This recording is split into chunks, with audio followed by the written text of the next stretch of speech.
The Bone Collector's Ledger. It's funny how the weight of truth can feel so much heavier than the lies that bind us. I realized this when I returned home for the first time in years, the bitter taste of familial rejection still lingering like ash on my tongue.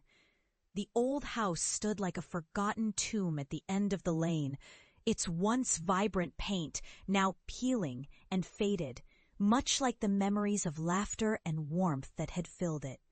I could already hear their voices, the mocking laughter echoing in my mind, as if they were all still gathered around the dining table, dismissing my passion for osteoarchaeology as some lunatic's delusion.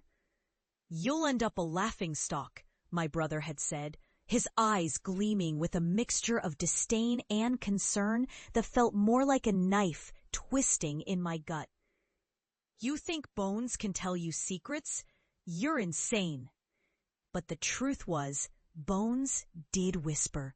They spoke of ancient curses and unspeakable horrors, secrets I had unearthed from the very ground my family walked on, and now they would understand the price of their ridicule.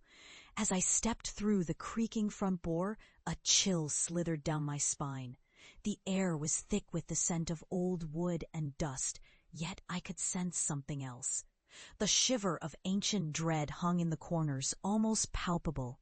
My heart raced. This wasn't just a homecoming, it was a reckoning. "Look who's back from the dead," my sister said, her voice dripping with sarcasm. I could see the unease in her eyes, the flicker of recognition that I was not the same person who had left. I was transformed, but not in the way they had hoped. "Why are you here, really?" my mother asked, her tone a mix of concern and skepticism. "You should have let this nonsense go. It's unhealthy." I didn't respond. Instead, I reached into my bag and pulled out a single bone.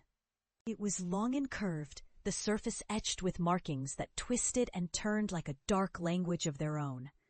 I held it out, watching their faces contort in confusion and then horror as recognition dawned. "Is that—" "From a cursed grave," I interrupted, "one of many I've uncovered. I've learned to listen to what the bones have to say." Laughter erupted from my brother. "What are you trying to do? Scare us? You sound like one of those conspiracy theorists." But there was a tremor in his voice, a crack in his bravado that I savored.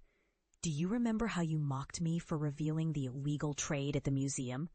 This bone came from a collector who paid a high price to keep it hidden." I could feel the energy shifting in the room, a palpable tension that made the shadows seem to stretch toward me. "I've been to places you wouldn't dare." I've seen what lies beneath the surface of our reality, the things that crawl and whisper in the dark. They exchanged glances, some unspoken agreement passing between them. I could see the skepticism mingling with fear, a cocktail that made my heart race. "Enough of this!" my mother snapped, but her voice lacked conviction. The air grew colder, and that was when I felt it, the presence that had lingered with me, the one I had summoned through my pursuits. A darkness, thick and suffocating, was moving closer. The lights flickered, and I caught a glimpse of something in the corner of my eye. A shadow, formless yet undeniably there, slithered across the wall. "You can't ignore the truth forever." My voice trembled, but I held my ground, feeling the bone pulse in my hand. "It's coming for you now." The room erupted into chaos.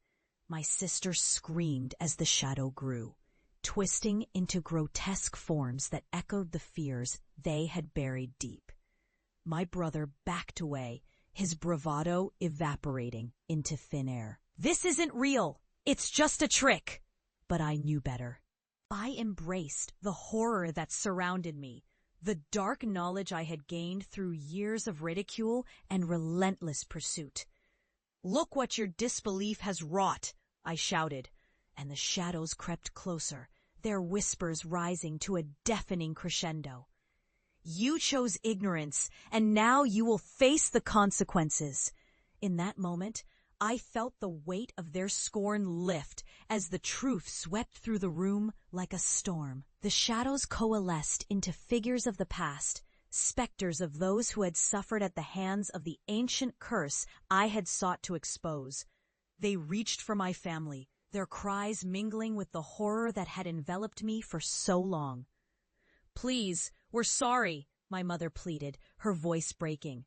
"We didn't believe you. It's too late," I whispered, the bone warm against my skin. "You wanted proof. Here it is." The figures surged forward, and I stepped back, feeling the boundary between knowledge and terror blur. I had survived the darkness, faced what they had only mocked, and now it was their turn to confront the truth I had uncovered. As the shadows engulfed them, their screams pierced the air, a chilling requiem for their disbelief. I turned away, tears welling in my eyes, not for their fate, but for the finality of it all. I had come back not as a disgrace, but as a living testament to what lay beneath the surface.